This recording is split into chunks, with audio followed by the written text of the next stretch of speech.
Tell me when we're live. We're live. Oh. Here's the intro because we don't have one, so gonna improvise. I forgot to make the intro and the outro for this week. Mike, I just realized that Mike has left the building. Sorry, he went to the bar. The volume off on the TV. Sorry. He's at the bar. What are you talking about? I can see him in the background. I know. He had to go get a drink.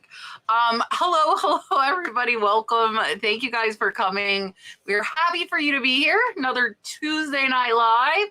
We meaning me and Rod, are joined by Mike and Dan below. Joe decided he's allowed to take a vacation, and you know, what can you say? So Joe will be back on with these guys next time they come on. He is on vacation. And yeah, I'm gonna let Mike and Dan, I almost called you Joe, I'm not gonna lie, because I'm so used to like Mike and Joe. I'm gonna let Mike and Dan introduce themselves.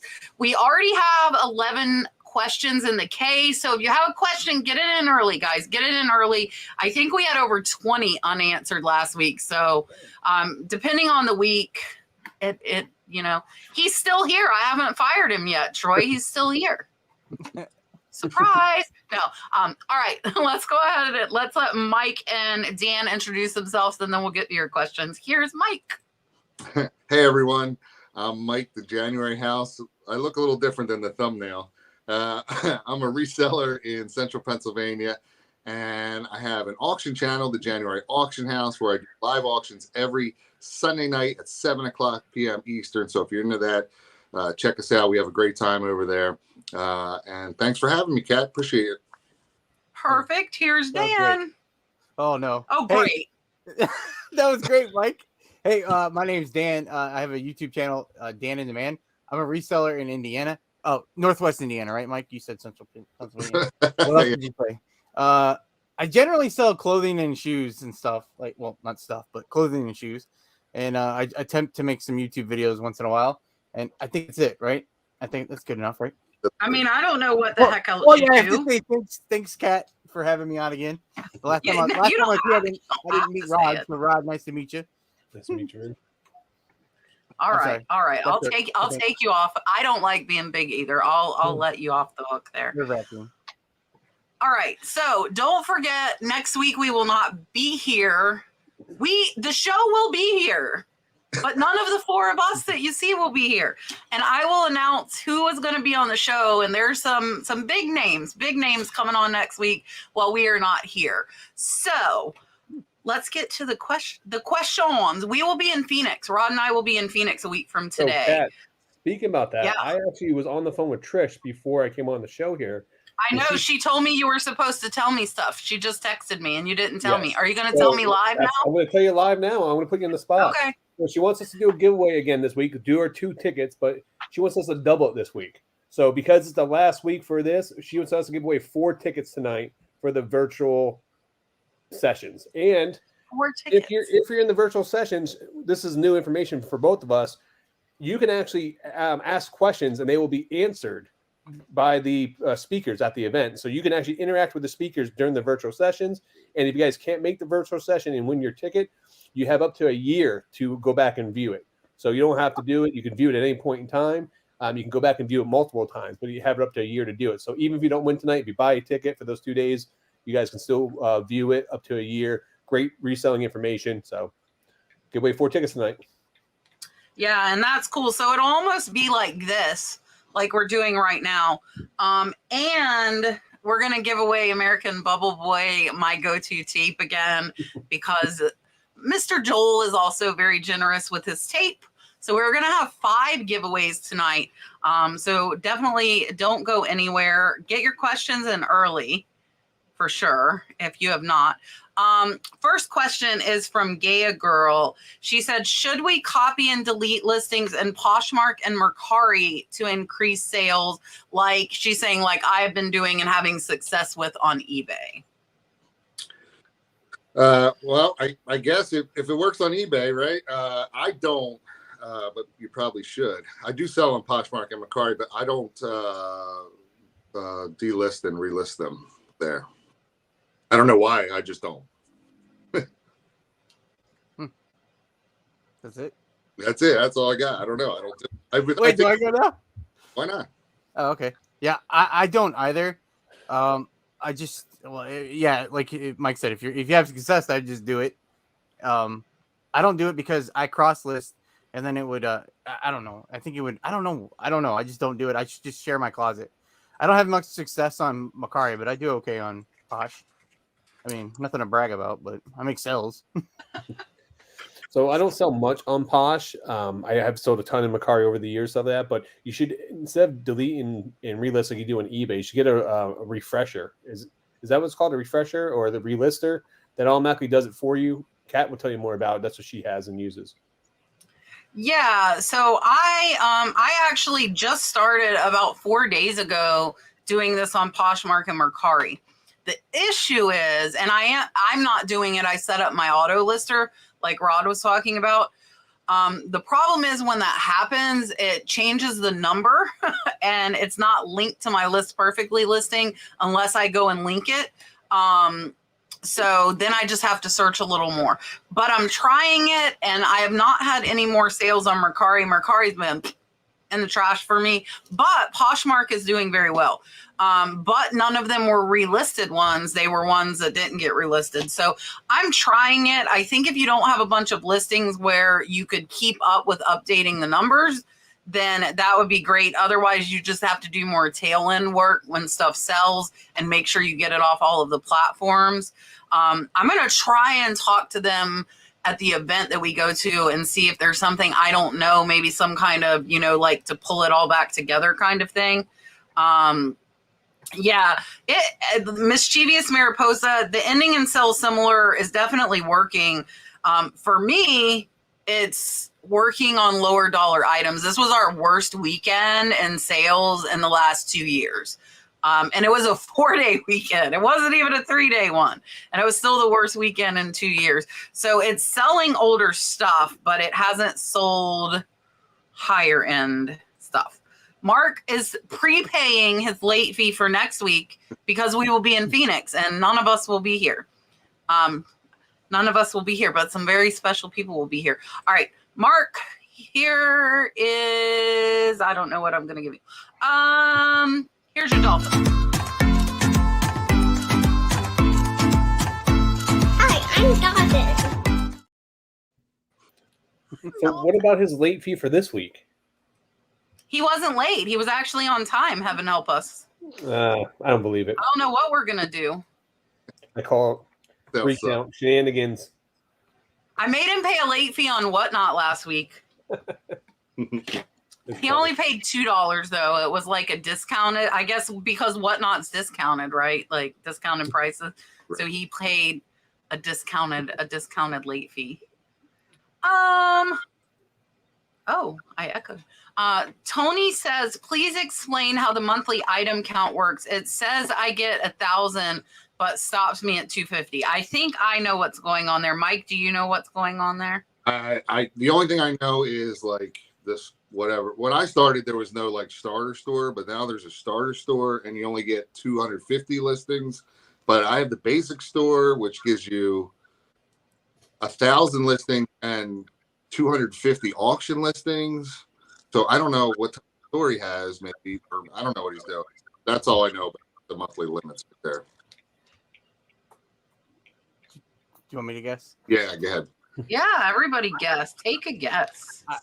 Tony might be a newer reseller, and he's just like, they put caps on your number of listings, and he might get like 1,000, but because he's a newer seller, they cap him at 250.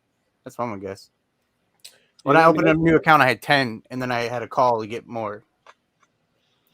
Yeah, I mean, that would be my guess too. But usually they do that. It actually says, you be restricted just listing 250 because that would be saying your store. So if it's saying 1,000, I'm not sure. So Kat says she has an idea. So I'm curious on what do you think it may be? Dan got my idea right on the head. I think that you might get 1,000 listings with that store, but that doesn't mean that eBay is going to allow you to list 1,000 if you're newer. So I think you're getting stopped at 250 because that's your limit, and you probably need to contact them and ask them for more listings. And if you have never done it, it probably will work. As long as your feedback's good, you've shipped on time, you should be able to get more listings.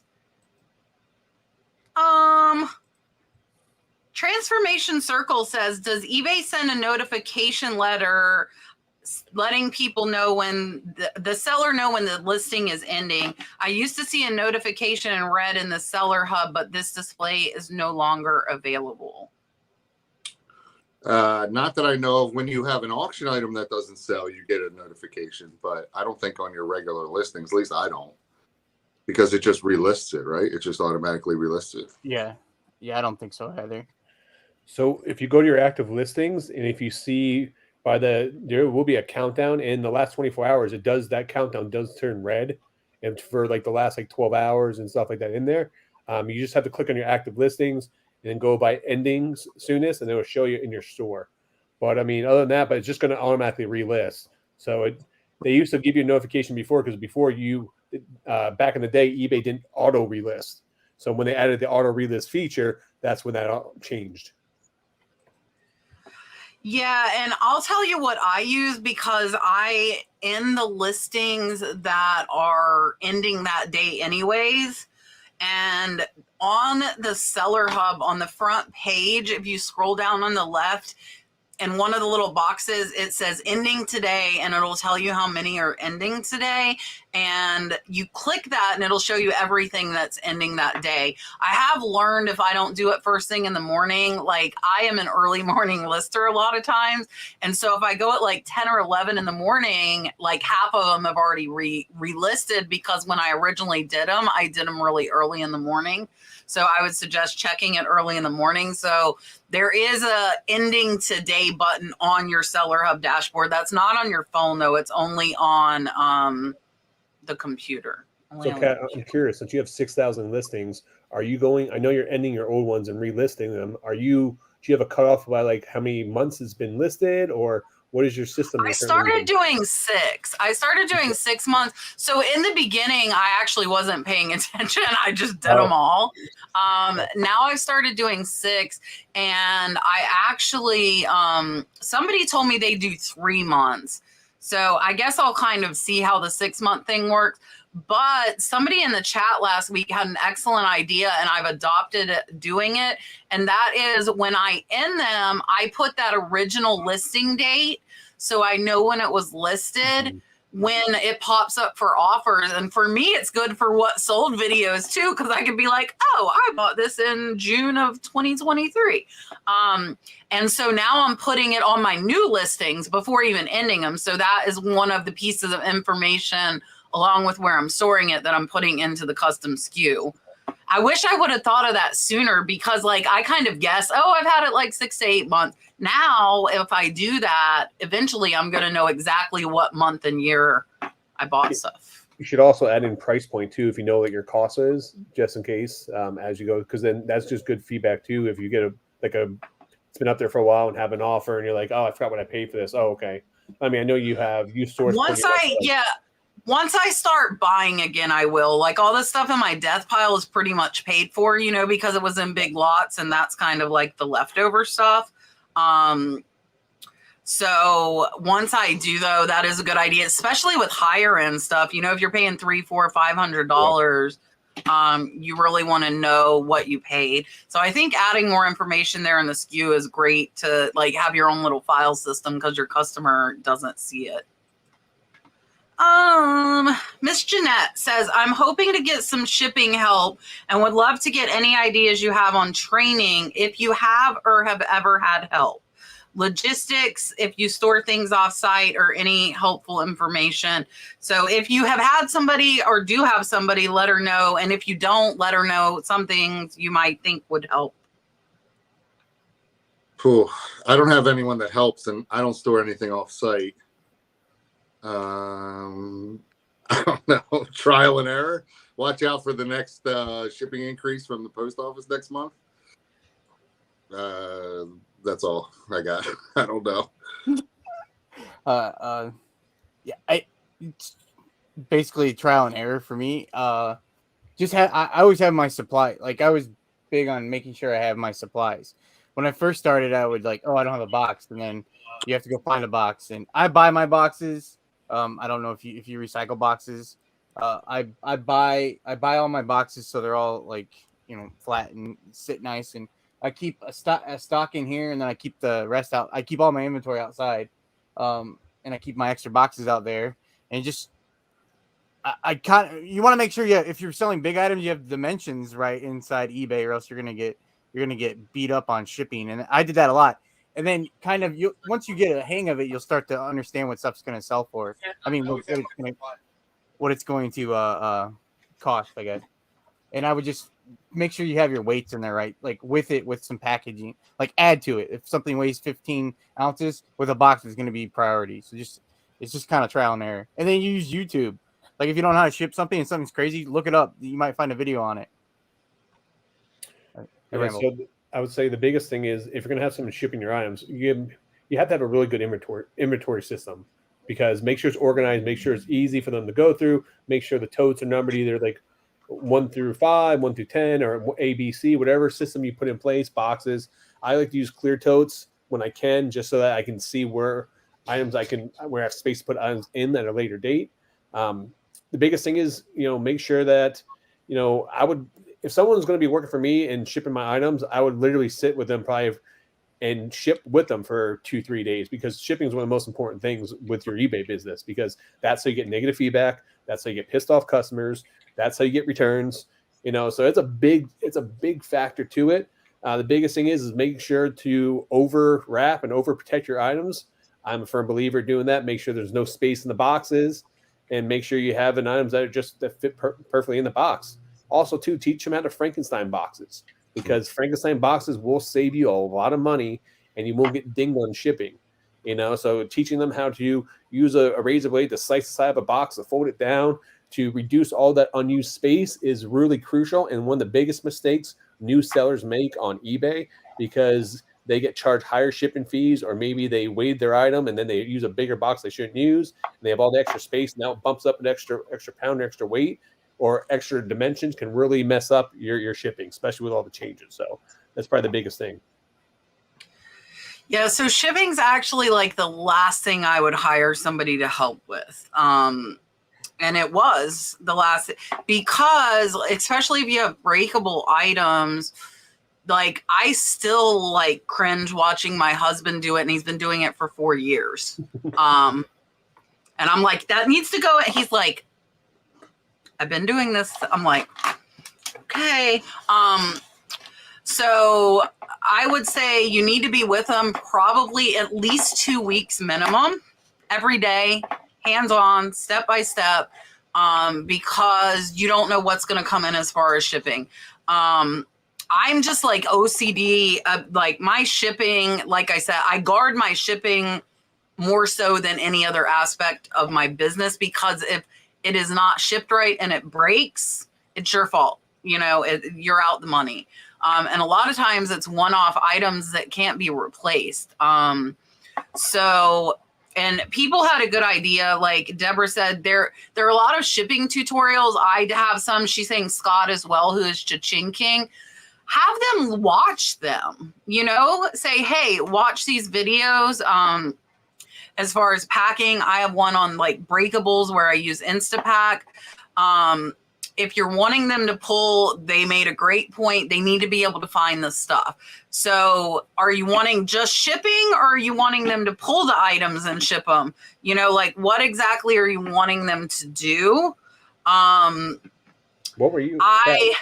What were you doing when you had someone ship your items? Were you pulling the items for them, or were you allowing them to pull from your inventory? So the only time I had someone ship is when I had Lynn as my assistant, and she did everything from A to Z. She did everything I did. Other than that, like up until I had her, shipping was only done by me. So like I would have listers, but I would pull and pack. So that's why I said that really is the last thing that I would personally hire somebody to help do. Just because I'm so scared. Yes, and Troy's right. It goes from 50 to 500. Be organized, have it labeled. And then, like, if you're sick or hurt or on a trip, somebody else needs to be able to find those items if you have somebody that can work for you. So, Yeah, let them be with you for 2 weeks, and her goal is to be free to be out of town if necessary, since it's only me. So I would say they would need to come every day with you for at least 2 weeks, so they get a good range of what you're selling. And you need to know you can trust them enough. And I don't know what kind of items, but what are you going to do when a $3,000 item sells and you're gone? Do you trust that? I will tell you, Lynn was here 6 months and I still would not have her ship something that sold for that much. I would do it myself. Because that's on you. You know, if it breaks, it's on you. That's the most frustrating thing there. When you lose a $10 item and you take 20 minutes looking for it. We've all been there. We've all done it. That's what it always is. It's the worst. Right. And remember that you were paying them by the hour. So if you're paying them $15 an hour and they just spent a half an hour looking for a $10 item, you're losing money. So just be careful and know that. And you're saying you want to be free while you're out of town. That to me says you almost need somebody like I had that's doing everything that you're doing for it to run smoothly. And I would say at least 2 weeks to have them train to know and feel comfortable. I might still be like, leave that till I get back. I'll ship it late. Right. If it's really expensive, I don't know if you have a bunch of more expensive items. Miss Caroline says, when you resell previously worn clothing you source from garage sales or thrift stores, do you wash them, dry clean them before listing? It depends on how, I guess, dirty or smelly they are. Like I just bought 2 shirts from a yard sale this past week. They were one was an Iron Maiden shirt, one was a Metallica shirt. They weren't vintage, but they were pretty cool shirts with graphics. But they had a little, they've been sitting around for a while, smell to them. So I did wash those. Normally I don't. If they, if there's no stains or anything like that and they don't smell, if I pick them up at a yard sale, I don't wash them. But it depends on, I had some snapback hats that I needed to wash and clean. So it depends on, for me, how dirty or smelly it is. But generally I don't. All right, my turn. Yeah. So it depends on where I source it from. If I sell mostly shoes and clothing, and if I'm at the bins, I wash everything from the bins. And then there's certain thrift stores that they steam everything. It's like church runs, so they steam everything, they clean everything. So I won't there, and then it just kind of depends. I mean, if you kind of have a feeling for what a dirty clothes look like if it looks clean, I don't clean it. I have a steamer that I've never set up. I have it set up, but I never used it. But that's what I do. And shoes is the same way. I today I spent the day outside, washed 20 pairs of shoes, and but there's some shoes that I have spray. I just disinfect them, and that's what I do. That's it. Let me just say one more thing. When I first started, I had a message from somebody, because I used to clean everything when I first started, throw everything in the wash, no matter where I got it from or how it looked or whatever. And I got a message from somebody, and they were asking me if it was clean, if I cleaned it or if it was cleaned. And I said, yeah, I just cleaned it. And they were like, oh, bummer, because I'm allergic to certain detergents or whatever. I don't know, whatever their issue was. And then they were like, thanks for letting me know, and they ended up not buying it. So just be aware that there's that. There's that as well. So I just had that last week. What's that? Someone asked me last week I bought a pair of Crocs from, and they asked me what I cleaned them with because they like the smell, and I told them. Yeah, some people want you to, and some people don't. If they're allergic, I don't. They're gonna wash them anyway. Right. Yeah, I mean, unless they have some type of sick fetish that they just want that smell too. You know what I mean? Then you got those. They're out there as well. So I told you not to talk about my fetishes here live. All right. I mean, keep that. I forgot, man. I'm sorry. All right, so for me, when it comes to it, I normally don't clean. If it depends where I get it from. If the item looks clean, I'm not going to clean it. But when I do clean myself, I bulk all clean all my items. So I wait till I get 20, 30 hats. I'll clean them. I'll wait till I get 10, 15, 20 pairs of shoes. Then I'll clean them. I'll wait till I get a big load of clothes, and I'll do an entire load just that day of clothing. What I end up doing, though, is because I end up throwing them all in totes and stuff like that until I'm ready to list them, I actually end up wrinkling a lot of them, so I have to steam them just to get the wrinkles out and stuff like that. So I do make sure they look presentable before I list them. Yeah, so a lot of the stores I go to, like Dan said, they do wash the clothes before they put them out. Not all of them, but quite a few do. And I buy a lot from online estate sales, and when I go pick them up, they're hanging up clean in a closet. So I'm with if I believe they are clean, I'm not going to wash them. But if they are dirty or they smell and they can be washed, I will. Dry cleaning is a different story. Your profits go out the window if you pay to dry clean something. But like my dryer has like steam sanitize, and you can put silks in there. So I actually did a bunch of I did aprons in there, and they were vintage, and I did not want to wash and dry them. So I did like a steam dry. It's like a steam sanitize. It gets rid of odors and kind of straightens them out a little bit. So I use that. But again, only like I'm not gonna. And I had leather chaps, and it's over $100 to get leather chaps steam cleaned. And I was like, I'm not doing it. And they actually had like a little bit of like mildew from being in my friend's shed that didn't have a dehumidifier. I put that they had mold, and they sold. I just discounted them way down, and they actually like nowhere in my town did it. I was going to have to drive like an hour to find somebody that would dry clean leather goods. So be cognizant of the cost. Like I wouldn't go get a silk scarf clean that's going to sell for $12. I would notate the stains and the flaws. Yeah. I just dry cleaned a sport coat about a couple months ago. When I left the thrift store, I got it was half off. I got a cashmere sport coat for it was like $3, but then it has this stain on it, and so I took it to try to dry clean it. Now I'm in $18 for the jacket. So I don't know why I had to tell you that. Like how much are you selling it for? Like $40. Yeah, see, I wouldn't have done that. I didn't know it was. I didn't see the stain until after I bought it, and then I wanted to try. I took it to the dry cleaner, and I'm like, "You think you can get this out?" And they said, "Oh yeah, probably," and they couldn't. Yeah, but even like I still wouldn't have. Miss Jessica sent a $5 super chat and said, when an item you have on List Perfectly sells, do you delete the listing from List Perfectly or leave it showing sold? I'm worried I'll list it again accidentally. If you don't use it, just say you don't use it. I don't use List Perfectly. I don't use List Perfectly. I use a competitor. I mean, that's fine. No, I mean, that's fine. So like, but is who you use, do you leave it in your inventory system on that system, or do you delete it? Beginning of the year, I started doing sold, and then that was annoying. So I just either leave it or I delete it. I'm like, oh yeah, I sold that. That totally doesn't answer the question. I either leave it or I delete it, one or the other. When I see it, I delete it, but I don't use the sold. It just I didn't like it. I just delete it. I delete it. Okay, I'm going to tell you why you shouldn't delete it right now.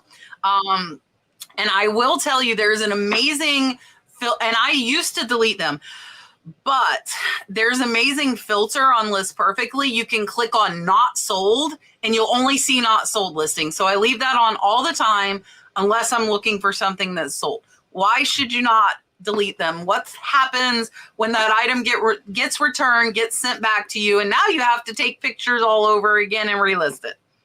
Yep. So, we're perfect. We don't get returns, all right? So no, nobody gets returns. Listen, I am so ticked off. I list from and eBay. I blocked this lady. I just got a return today because there was one tiny pull on a brand new sweatshirt. Oh, I got one for you. Some guy asked me to bundle 4 items, so I ended all 3 of my other listings, combined it to one listing for him, received the items in the mail, and one of the action figures accessories got damaged in shipping, and now he says he wants to return everything because that was part of the bundle. I said, well, I'll just give you a partial refund for that item. You can buy it. No, I want to return everything now. I said, okay. I hate people. You know. Oh, let me not forget Jessica's super chat. Let's give you the beach. Here you go.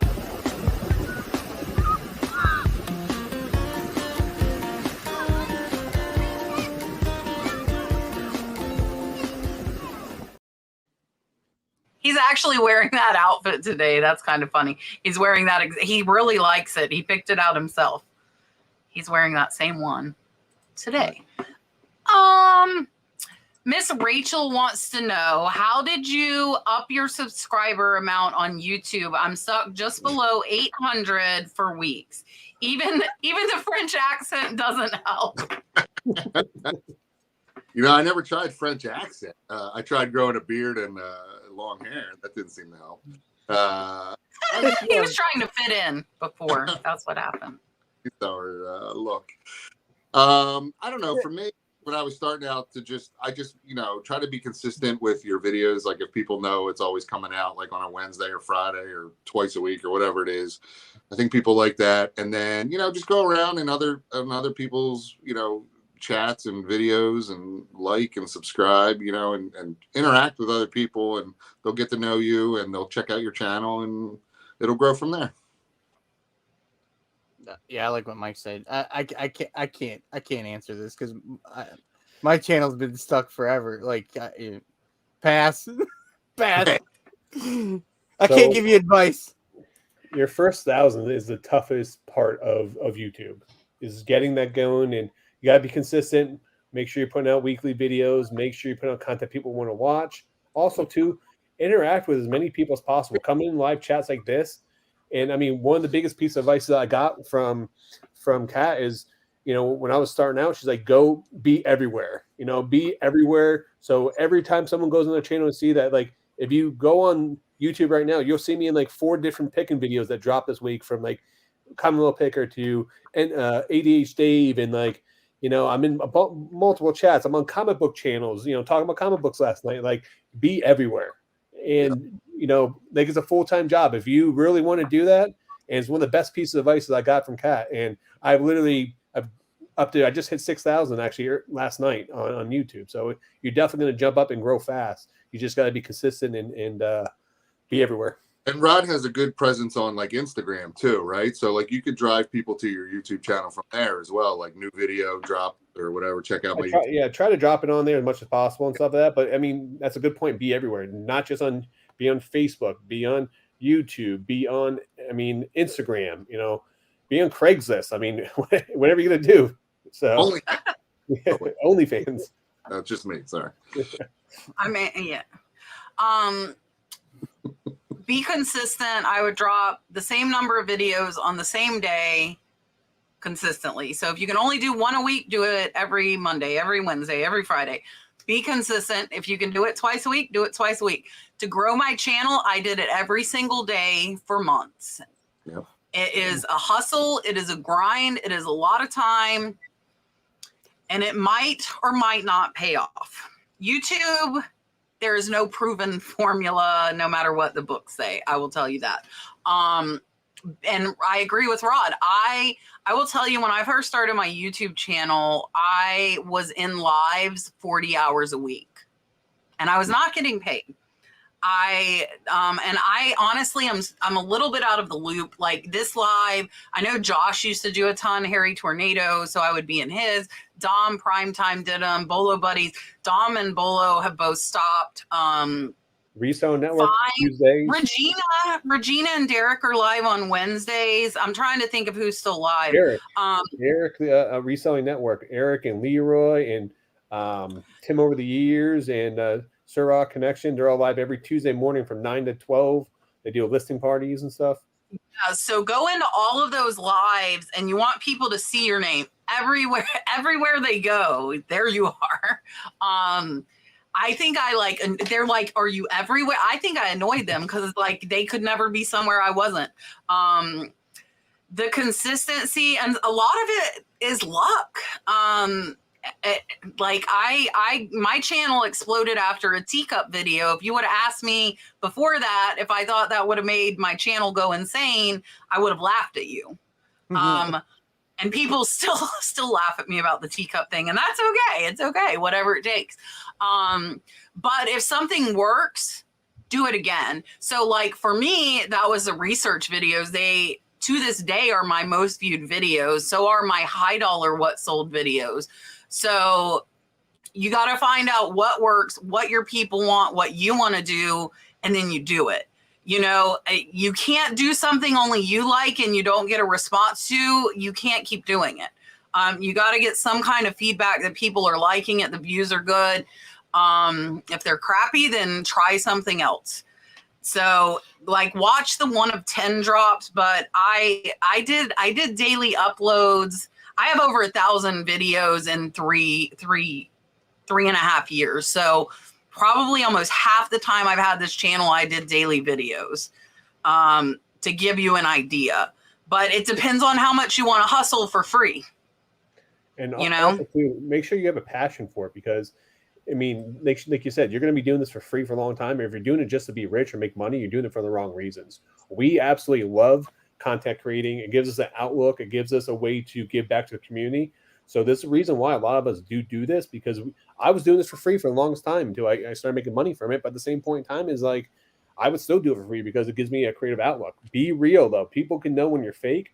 Also too, have good thumbnails and good titles, because think of it. If you walk into a those are the most important things too. Those are the most important things. And we didn't even say that. Yeah. If you walk into a bookstore and there's 1,000 books there, what catches your eye? A great picture on the cover or some type of title that catches your curiosity.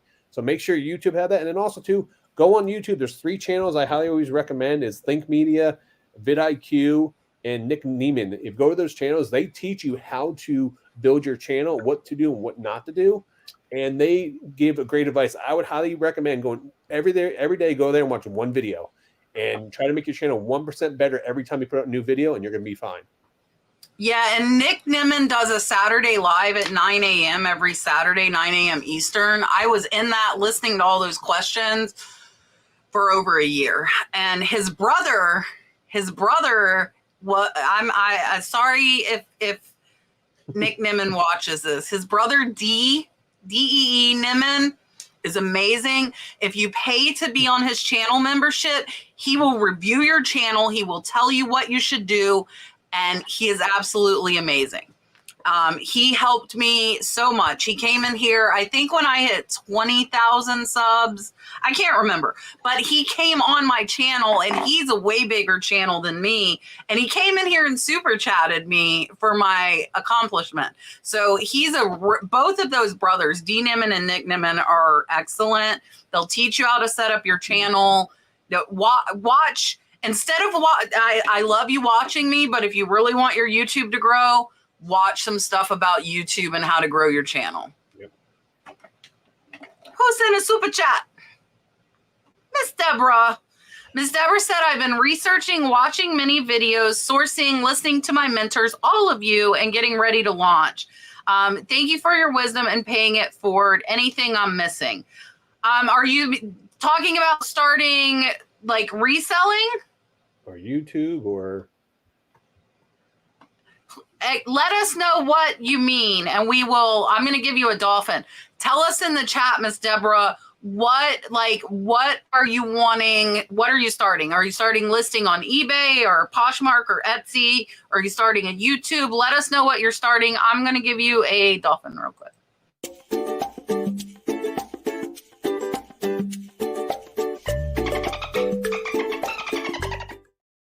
You said eBay. So eBay. give us some tips on starting eBay. Yeah, give her tips if you're just starting eBay. Take good pictures. Try to get a handle on the shipping. The shipping, I think, is the hardest part initially. Make sure you have your packing supplies and your, whatever boxes or I don't buy boxes. I just let everybody know that I sell on eBay. And if they have any empty boxes, they always give them to me. So, maybe that's a good tip there. Take good photos, write good descriptions, check out other listings, sell what you like, you know what I mean? And then you can branch out from there. Everything Mike said, and then I'll add, well, I was just,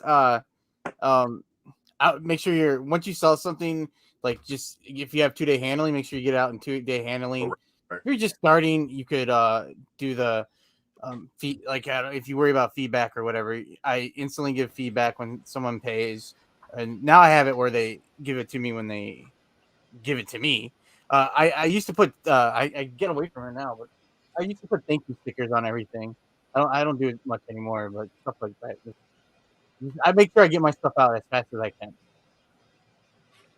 So if you haven't launched your your eBay store yet, or if you haven't listed or bought anything on eBay, go on eBay tonight and buy like 10 or 15 items that are like 99 cents each, just so that you buy them, but don't buy them from the same seller. Buy them from 15 different sellers, because then you're going to get your feedback for all those. Because get your feedback up to at least 10 before you start listing, because it looks a lot better, because it looks like you're an established store, because buyers don't look at feedback for seller or buyer at this point in time. They just make sure you have a positive feedback.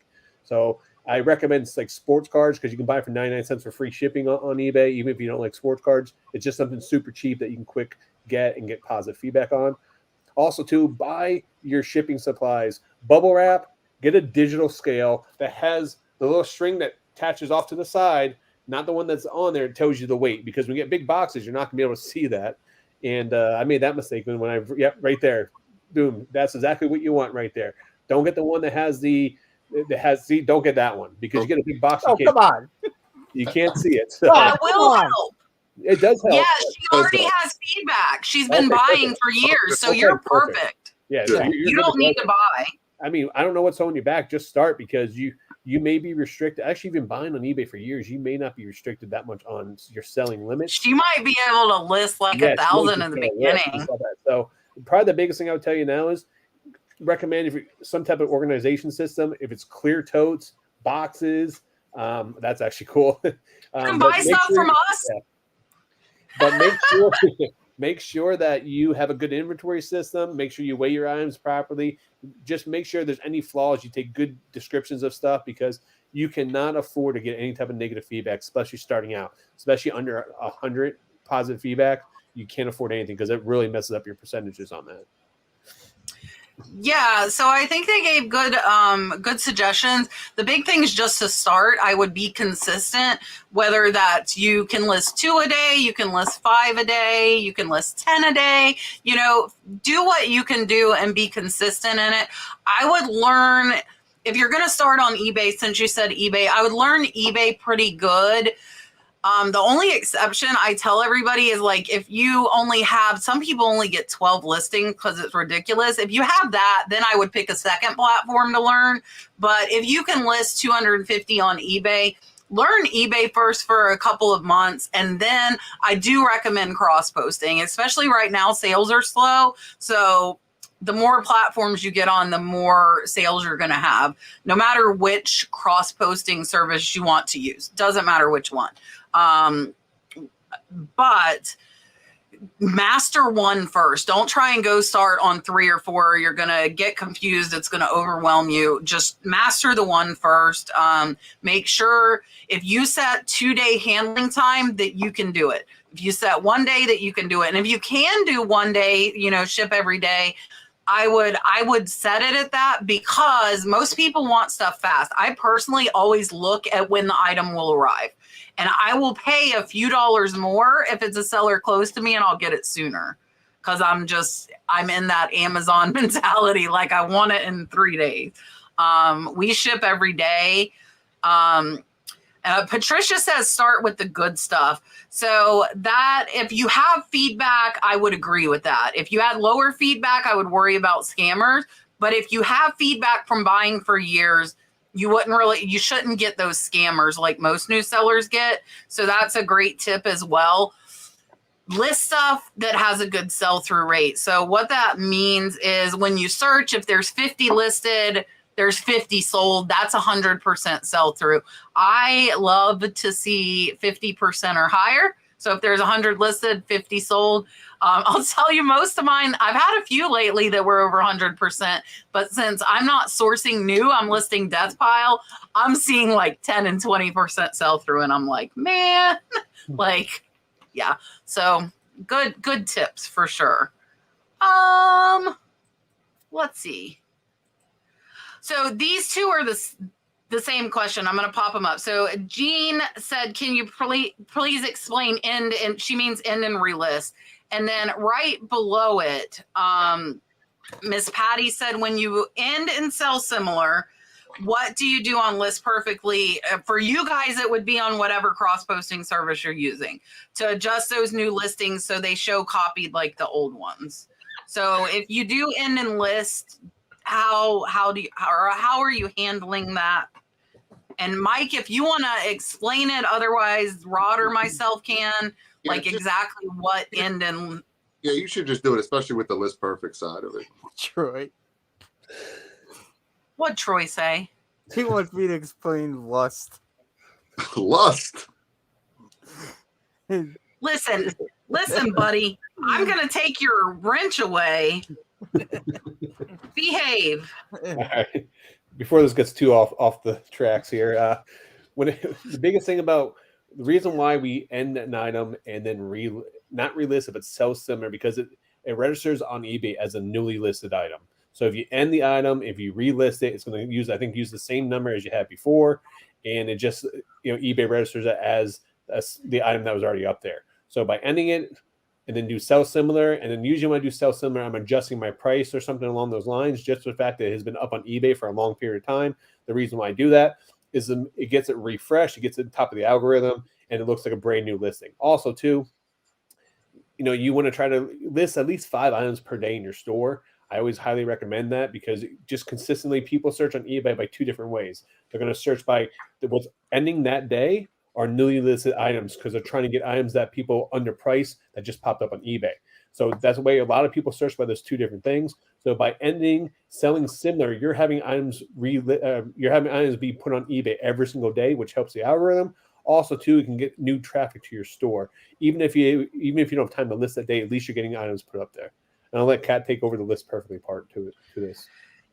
Yeah, so I am not doing anything on List Perfectly. You can put the new number into List Perfectly when you end it and sell similar. However, like today, I did 105 of them. I'm not going to sit here and put 105 new item numbers into the catalog. So what I do is if I'm relisting on eBay, that's the only one that won't match up. And so if something sells on Poshmark, I just go search my eBay listings like immediately and end it. And then I still go in the List Perfectly catalog and end it on the rest of the platforms. So it does work, except for on eBay. List and sell or end and sell similar does not. No, it does not hurt your store. It helps your store because they think you're putting up all these new items. You're kind of tricking the algorithm. So it is definitely not hurting the store. It is helping it. Jordan, we were just talking about it. So I have been doing 6 months. What do you guys do? Like how long, if you do end and sell similar, how long do you wait, Mike? Yeah, I mean, I guess it depends on the item for me. You know what I mean? Like I know it's probably no longer than 6 months. You know what I mean? But I might do some like at the 3-month mark, just if I want to get it the heck out of there, out of here, or try to move it out. Like it's a bulkier item, or I have a lot into it and I'm like trying to get my money back, versus another item. So generally I would say 6 months, but it could depend on the item for me. I don't have like a specific time. I'm constantly looking through my inventory, like my sheets, and I'm looking, or not my sheets, the computer, and I'm looking at, I'm putting sales on for different sales percentages for how long they've been listed. And if I have something that I'm like, why isn't that sold? Like it seems like it would sell through rate was there, I'll end and sell similar. But other than that, I just I almost list it and forget about it. I don't really do a whole lot of sell similars. So I used to do 6 months. Now I bumped it down to 5 months. And then I do scan through my listings. And because there are items that I price high, because either it's a hot in the moment, or I have the one that's in the best condition that I think I can get a premium for it, or maybe I'm anticipating something coming up, so I'm going to price it higher because I want to be online when that like if I just do a lot of pop culture stuff. So if, like, say, if I have a comic book and a new movie's coming out 6 months from now, I might price it higher because as the trailers drop, there's going to be more interest, and then people might go on there and just buy that. So what I do then is I actually scan through my store every month or so. I'll go through and I'll see items that may be overpriced or items that I just need to adjust. But usually 5 months is my hard mark, right around there. But sometimes I do 4, sometimes I do 3, just specifically based on a certain item. Kind of like what he was saying, if it's a bulky item or item I just want to move, or maybe it has really crappy pictures, because if you go to my store, you'll see pictures like a hard floor, like a white background or something else that I may have had those items up for a year or two in my store. I just had ended it, lowered the price, and then sell similar. So when I do end my listing, 95% of the time I do sell similar, I'm bumping that price down to give it, help it out to sell faster as well. Yeah. Yeah, and for me, it's the 6 months. Scott sent a $10 super chat and said, what exciting reseller-related events do each of us have coming up, and is there anything we're looking forward to? I have no official reseller exciting events that I have coming up, but I have my buddy John, who does the auctions with me on Sunday nights. I look forward, we go yard sailing together, usually every Friday, or we'll go to estate sales or auctions together, usually once or twice a month. I don't know. I look forward to that, or I've met up with Joe Philly Picker a couple times because he's not too far from where I live. So I kind of if there's something going on, meeting up with somebody locally and getting out there and trying to see what's available to buy. I'm gonna go to the reseller rally in September. I think it's end of September. So I'm excited. Yeah, I'm excited about that. And I guess that's what I'm excited for. I haven't really left anywhere. I haven't left Indiana since COVID. You haven't left I haven't left, huh? You haven't left your house since COVID. Barely left my house since COVID. So I'm excited. That's about it. Yeah, so for me, I'll be in Arizona next week. I'm one of the speakers at List Perfectly Camp Listing Party. I'll be speaking about grading high-end collectibles and how it can really change your business. Even if you don't like grading items, you need to learn about it, because I teach about different keywords you can use to actually give your listings a bump of what to look out for. I'll be at FlipCon coming up. That's in beginning of August. I will be at the reselling rally at the end of September. And then I don't want to jinx myself by saying this out loud, but I'm working on a pick hopefully this week who's with somebody whose dad was a former WWF wrestler, and I'm possibly go pick some of his old items. So I'm crossing my fingers. I hope I just didn't jinx myself by saying that out loud, but I do have that scheduled here in a couple days. And so you can't tell us who. Cool if I can do that. So we'll see. I mean, yeah, that'll really jinx himself. He's not telling you who. Yeah, I'm not going to say who it is, but his son does wrestle, and I was able to get his son some bookings because a lot of people know I was a pro wrestler there for many, many years. And so me and him have traveled on the road before, so I have a good in with him. And hopefully, I will say, though, it's one of the coolest vintage pieces out there. If I get it or if I don't get it, I'll let you guys know in 2 weeks what it is. But the American Nightmare. We'll see. So. Oh. Yeah, so I am going to be at List Perfectly Camp Listing Party. We actually will give away 4 tickets. We have one more super chat, so we'll grab these 2 super chats, do a couple dolphins. So get ready. We are going to give away 4 tickets off the same word. I'm going to do 4 drawings. So I will be at Camp Listing Party in Phoenix. We fly out on Sunday. And then I also will be at the Reseller Rally in Cincinnati in September. And yeah, so those are my 2 main ones I'm excited about. I'm not going to FlipCon because it's the first week of Dalton starting kindergarten. So I have decided not to go to that one. And yeah, super, super excited. Minus flying. I'll figure it out. I'm not scared of flying. I haven't done it. So Rod is going to have to baby step me through it. And I'm sure he probably knows that already, but Rod is flying with me and Brooke. So he's going to be my crutch for the way there, but I'm not flying back with him. So I better learn really fast. I'm going to order her a bottle of wine, just have it sent to her seat. So I don't like wine. You could give me some whiskey. Oh, there we go. All right. Okay, let me give Scott a dolphin. Here you go. And then we have one more super chat, and then we're going to give away 4 tickets, guys. 4 tickets. Super chat. The original super chat. Let's see. All right. Miss Linda said, how do you find how many are listed and how many are sold? So Miss Linda, if you're on your phone, you can see what I've been listing by this. So look, I was looking for a Magmore tile. Let's use this as an example. So I'm going to search for that. And there are 209 listed of Magmore tiles. And I already have this. I bought it. Huh? That's adult toys. Be careful what you do there. Listen, buddy. There are only 20 sold. 10. That's a 10% sell-through rate. That's what I have right now. So you would just divide the sold by listed. That was a low one. I should have. I had good ones. I had Nike cleats in there that sell good. So that's how you do it. Pretty simple. I would get as specific as you can. Like I like Nike golf polo medium blue. You know, so you know exactly. Like I could have got more specific on that Magmore tile. I'm a sucker for Southwestern. The sell-through rate's not the best, but I love it, so I pick it up. I need to start paying attention to that and not pick it up. So here is your dolphin, and then we're going to give away 4 tickets. We'll refresh you guys on what Camp Listing Party is, and then we'll give away 4 tickets. Here's your dolphin.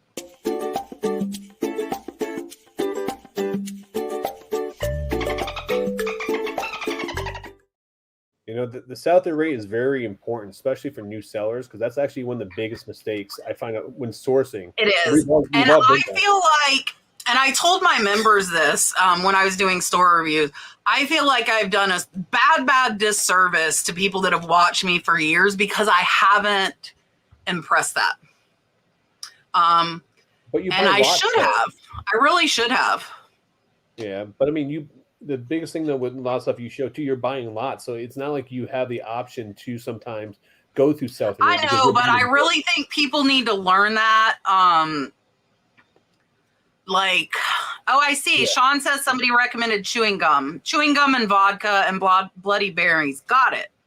Yeah, and Brooke's old enough to drink too, so Trish, please pick me up off the ground when out of the airplane. Luckily, the welcome dinner's not till the next night because he cut all his hair off of his face and his head. That's why. Yeah, that's true, Troy. It's very, very true. It is. It is. And I haven't impressed it. I'm reading your comments. Sell-through rate is very important. I need to start impressing that a little bit more. And I haven't because I buy lots. Rod's right. That's a lot of it. I don't pick up a ton of individual items. So yeah. What do I preach every week? You make your money on the buy, not the sell.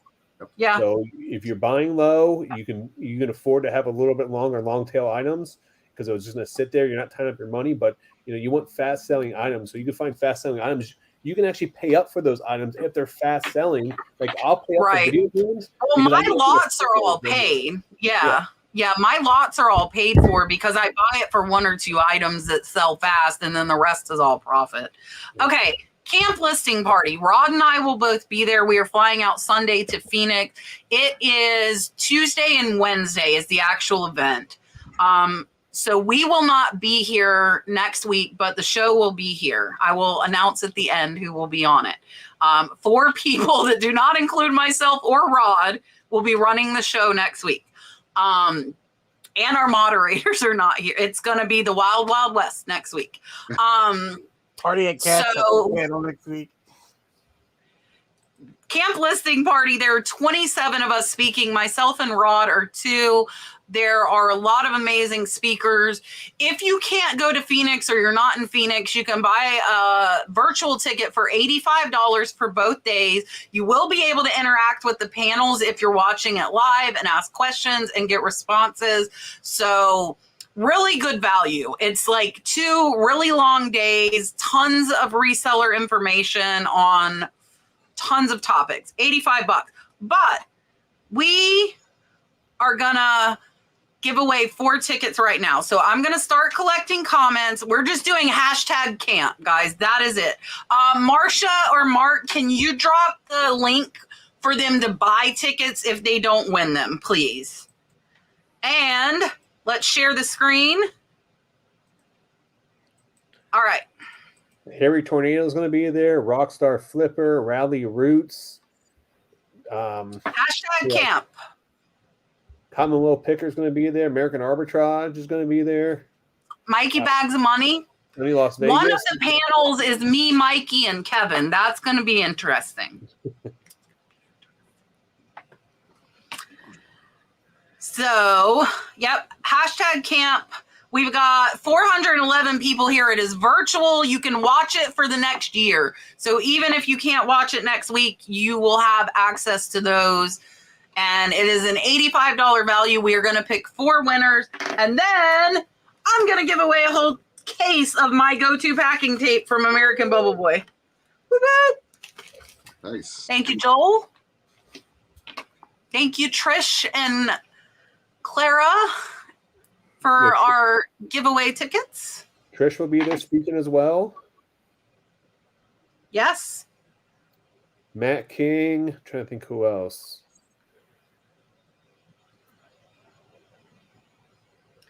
I Caddy don't will be remember. there, and Vicky, who were just on the show actually, a couple weeks ago. They'll be there as well. Mark will be here. Yeah, Katie and Vicky will be there. Mark will be there. Marsha will be there. Our 2 moderators in the chat. You can meet them in person. Dana Crawford was going to be there. Yes. The Hustle Bee. I never met the Hustle Bee, so Brittany Hatcher. There's a lot of people I haven't met, so I'm excited. Creekside Cottage, I have some shipping videos, and Cha-Ching King, he is in the chat. Scott has amazing tutorials as well on shipping. I hope none of our flights get canceled. Yeah, we have a tropical storm heading this way. Oh, good Lord. Who said that? Did you see it? No. Yeah, they just put it up yesterday. There's a tropical storm heading for Florida. It is hurricane season.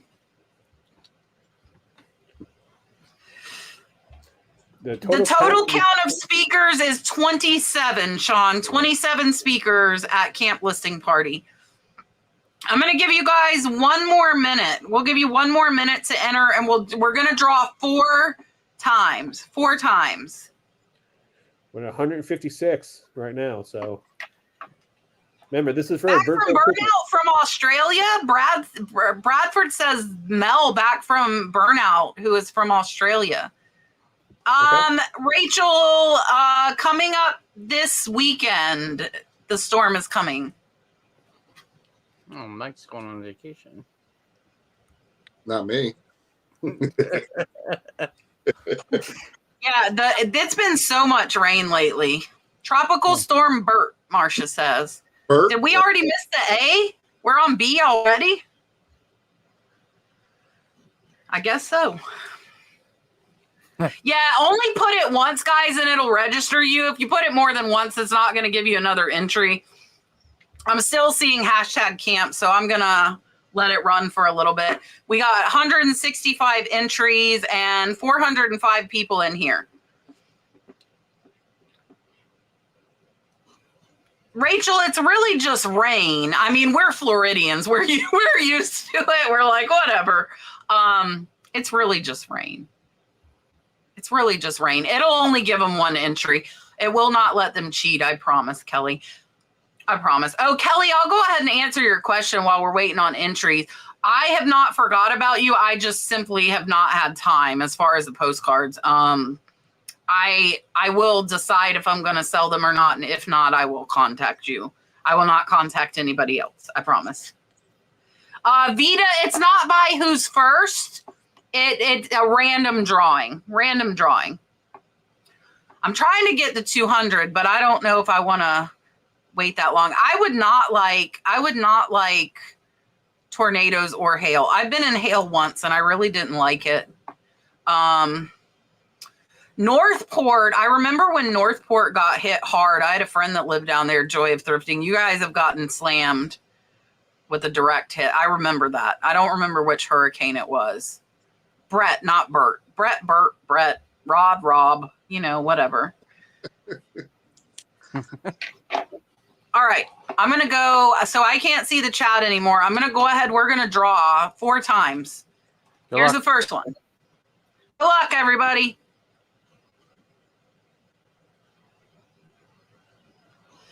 Georgie. Okay, I'm putting in this email. Tiffany@listperfectly.com. You can keep putting #camp because I'm going to keep drawing. So you can keep putting it if you're seeing it late. I'm doing tape separately. All right, let's draw again. You can keep entering until the last ticket is drawn. We're going to draw ticket number 2 now. You need to email Tiffany@listperfectly if you're a winner. Here goes number 2. Good luck, everybody. Joe, why'd you put #camp? You're on vacation. Joe, you don't even list anymore. You watch it for a year. Jay Pickett. He took down all his listings. He quit. Whatever. He can still keep entering. We got 2 more. We got 2 more, guys. 2 more. All right. Here's number 3. We're up to 180 entries. Number 3. Joe doesn't even cross list half the time. It's not a cross-listing event. Carissa Moss, you have got the 3rd one. Yeah, it's not a cross-listing. It's only a reseller event. You don't have to cross-list. Oh, I would have signed up. Well, sign up now before I draw the last one. No, Put it in, okay. Dan. It's okay. Okay, last ticket, guys. Last ticket. Here we go. Somebody got in at the last second. Good luck. Last one. Da-da-da-da. Oh, they kind of scored. Gaia girl, you got the last one. All right, let me come out of hiding and stop sharing because we're going to give away tape now, but I got to go backwards and put in a new word. Don't put it yet. Don't put it. #tape. I'm making it easy tonight, guys. Easy tonight. #tape. Go ahead. This is for a whole case of tape. Whole case. 56 wait a minute. 24 rolls. 24 rolls. A case of tape. You get 4 of these. 4 of these 6-packs. Free. It's over a $50 value. Thank you, Joel. American Bubble Boy. Guys, if you don't get American Bubble Boy bubble wrap, get it. And now get the tape. Get the tape. It's a really good tape. I've been using it. It's really nice. And it's cheaper than almost all the other tape. #tape. Mark, you didn't put hashtag. You're not going to get entered, buddy. #tape. Be specific. Yes, thank you, Joel. We love Joel.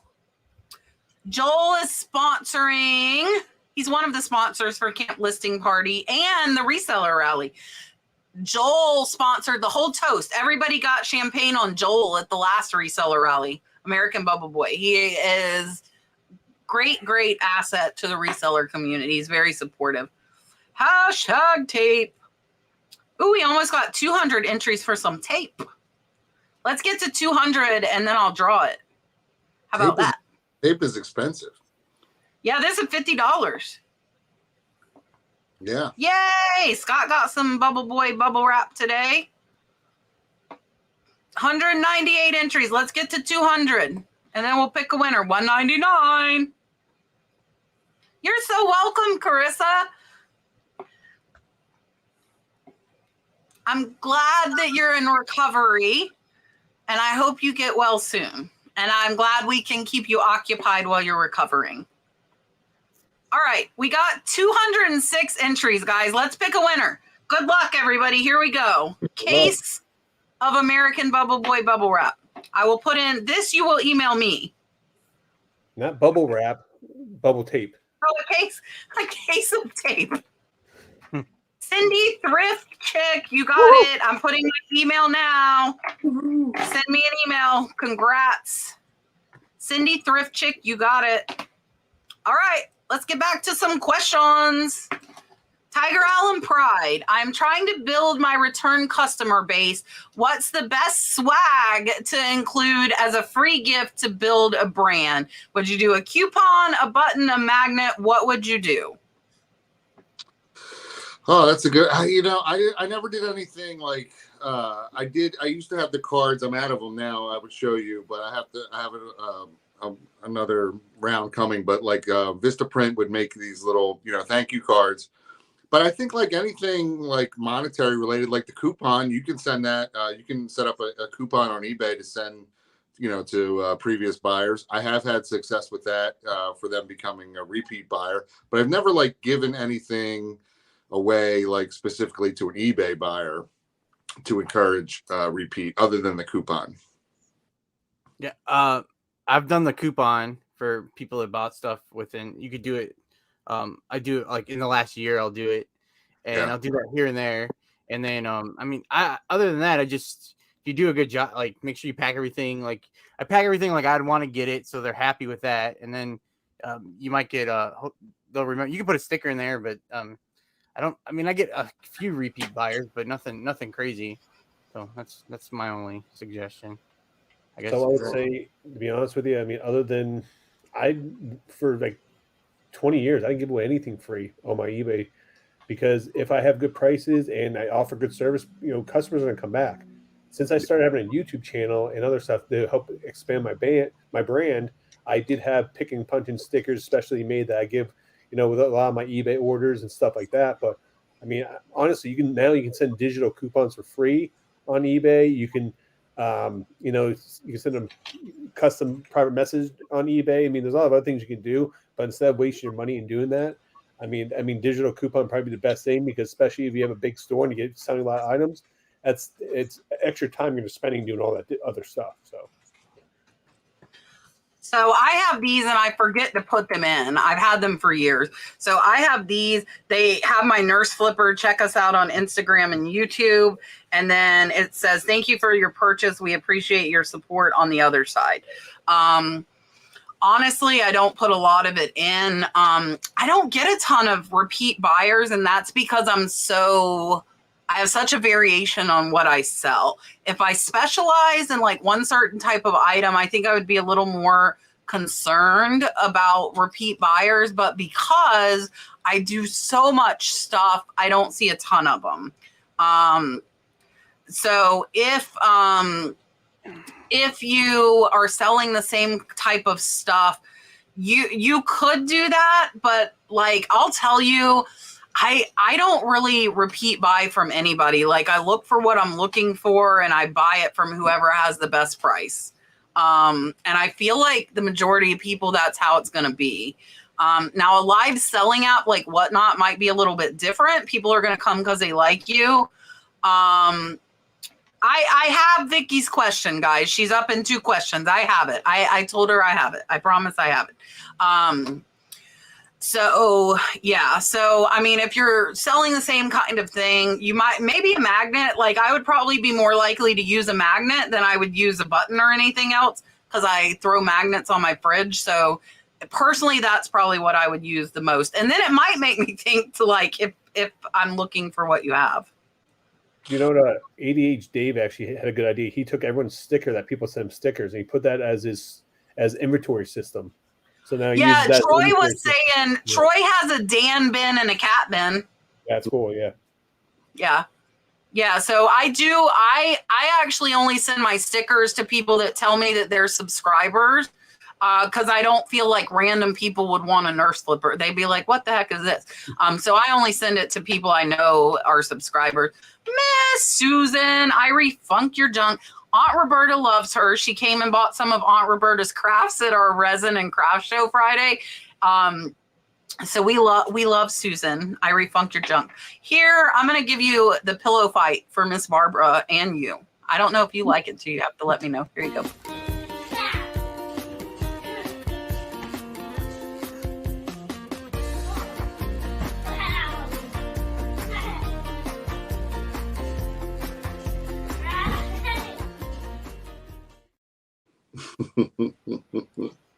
They are a mess. Katrina, if you buy something from my store and tell me you're a subscriber, you shall get a sticker. And every purchase on Whatnot gets stickers too. We go through like 1,000 stickers a month. We go through a lot of stickers. Marsha just sent me a whole bag back. Red Cardinal Treasure. She's like, here, Kat. She sent me like a whole baggie full of them. Miss Barbara wants the pillow fight again. Here you go.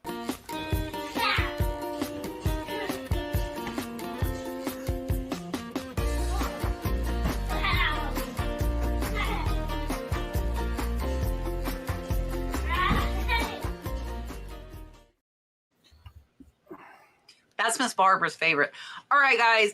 Have you ever shipped candles? Question from Valerie Allen. I want to list a couple, but I'm thinking it might not be worth the risk of them melting. Yeah, I've shipped candles before. I just, it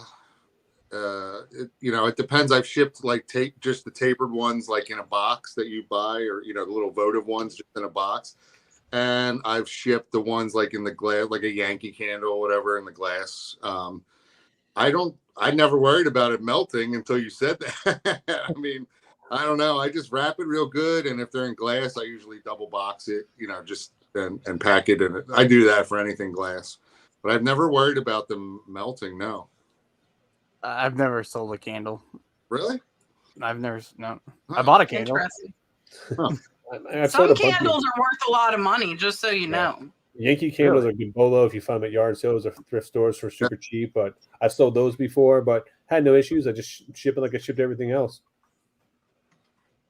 You have to remember they come from a factory, and they're being shipped sometimes from overseas like that too, and they're being put in those glass bottles. So they're set up to be able to withstand the heat or be able to be not breakable in shipping. So they will melt. I will tell you, they will melt. And I will tell you, I learned that the hard way because I have AC in my shed, and I put some up top. Do you guys remember heat rises? Well, guess what? They didn't melt completely. They just got like little bubbles on the top of them. I still ship them. Woodwick candles. Yeah, Beach Rider saying Yankee Candle. Rod also mentioned that. Woodwick candles, I sell them for $20 to $30 a piece. I picked them up at a garage sale. I just let people know, like, that there might, like, I'll even send a picture because mine actually melted a little bit in my friggin' shed, not in shipping. But why do I hear stuff? Am I hearing things? Don't answer that. When you get older, Kat, this happens. Okay, I keep telling you, it's. Tell us what the voice is. Listen, I think it's an echo of us because I pulled us up. So I'm hearing myself echo. Yeah, I can slightly hear too. Okay, just making sure. So yeah, I would ship them. Bradford says list them in the winter. I would ship them, but like wrap them in bubble wrap or styrofoam, something to insulate them a little bit. You're probably going to wrap them in bubble wrap if they're glass anyways. Yeah, come on, Troy, come talk to the ghost. I think there are ghosts in my house. My house is a 1942 house. So I have an old house. All right. Now we will answer Miss Vicky's question. Miss Vicky says, how does WorthPoint work? Do you do a picture like eBay and Google Lens? So who uses WorthPoint? Oh, I have the perfect answer for this one. WorthPoint works like this. There's only 6 people in the country that have a WorthPoint subscription. When you need WorthPoint, and then you ask them nicely if you can, if they can look up the item for you, and then you send them, the link from WorthPoint, and then they look it up and they tell you. How do you find? Well, I will tell you that's against their terms of service, and if you ask me, I'm going to tell you no. I'm just teasing. And I have had to tell people no because I'm an affiliate and I could get in trouble. But it's kind of like. But how do you find that item to send that one person the link? That's her question. Oh, how do you? Yeah, I mean, if you Google it and it comes up, and there's a WorthPoint, like sold on WorthPoint in your Google. I use Google Images, Google Lens, whatever, Google Lens, and then if it comes up with the Worth Point thing, I'm out of luck because I don't have a Worth Point subscription. But that's one of your, like, you're using Google Lens, and that's one of your search results, is what you're telling her. Right. I'm making light of it. I know. I'm just behaving because I have to behave. I'm sorry. Back in the day, I was one of those 6 people. There's 5 other people besides Kat. I used WorthPoint one time when I had like a 7-day free trial. So I used it for that item, but I don't sell I don't sell anything that's WorthPoint. I usually find a comp. I sell clothes and shoes mostly. There's usually comps for that. It's nothing like vintage, or I just sell ordinary stuff that it's just available. That makes sense. So I'm one of those 6 people. I actually have a WorthPoint account. WorthPoint's great because you can actually go back 10 years of sales, and it not only pulls on eBay but also pulls some auction houses as well. So which gives you some really good information on there. And even though a lot of people think WorthPoint is expensive, I think it's like $26 a month. At the same point in time, is you can get one listing and find one item on there, and it will pay for itself 10 times over. So earlier, probably a couple of weeks ago, I posted up that video when I went to I did 25 yard sales in one day, and I found a whole collection of Looney Tune statues. And I was looking on eBay. There were some that had comps are selling for like $50, $70. I went on WorthPoint, and majority of those statues were selling between $200 and $300.